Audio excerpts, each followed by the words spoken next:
أعتقد أن العدالة الحقيقية تكمن في تطبيق القانون بغض النظر عن الظروف. لكن ماذا لو كان القانون نفسه غير عادل؟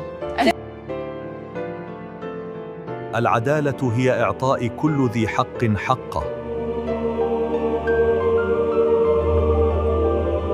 ما دامت الحقوق طبيعية فهي بطبيعتها سابقة لكل واجب، فالناس يخلقون بحقوق متساوية طبيعياً. كانت ذات إن لم تكن القوانين قائمة على حقوق طبيعية مشتركة فسوف تتلائم. By natural law, we mean the rights that a person enjoys simply by being human. الإعلان العالمي لحقوق الإنسان جاء للدفاع عن الحقوق الأساسية للأفراد في جميع أنحاء العالم. حرية، مساواة، إخاء، هذه حقوق لجميع الأفراد.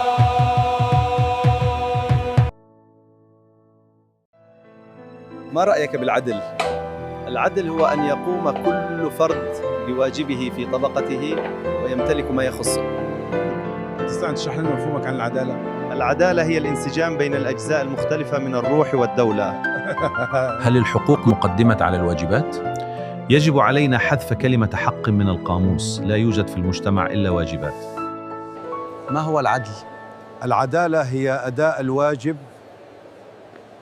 من أجل الواجب. ما هو جوهر الأخلاق في عالم متغير؟ الجوهر يكمن في العقل النقي بغض النظر عن الظروف. بناء الحضارة يتحقق من خلال الالتزام التام بالواجبات وتقديسها، فالتنمية الصاعدة تتجسد من خلال العمل المقدس.